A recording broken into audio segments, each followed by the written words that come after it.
Hello friends, આજે શરદ પૂર્ણિમા છે તો દૂધ પૌવાની સાથે બટાકાવાળા આપણે બનાવીશું. તે માટે મેં 1 ચમચી ગરમ મસાલો લીધો છે, 1 ચમચી તલ લીધા છે, 1 ચમચી ખાંડ લીધી છે. સિમ્પલ મસાલાથી જ બનાવીશું આપણે ગુજરાતી સ્ટાઇલ.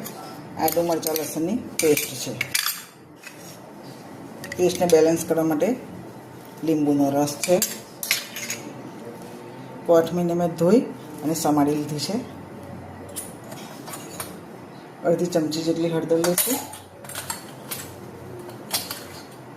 લીલું મરચું લીધું છે એટલે લાલ મરચું ખૂબ જ ઓછું લઈશું. 1.5 ચમચી જેટલું મીઠું લઈશું. બેટરમાં આપણે મીઠું લીધેલું છે. ધાણા જીરા પાવડર લઈશું 2 ચમચી. બધું સારી રીતે હઠેથી મસળી અને એક વઘાર કરી લઈશું.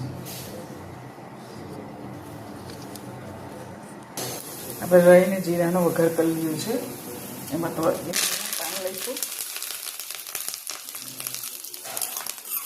વઘારને મિક્સ કરી બધું સારી રીતે હલાવી અને ગોળા વાળી લઈશું.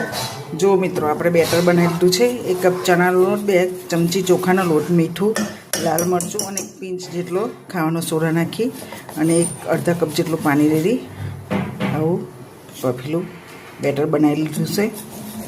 એને આપણે બરાબર ફેટીશું જેથી કોઈ લમ્સ ના રહે ને હવાના કણ ભરાય.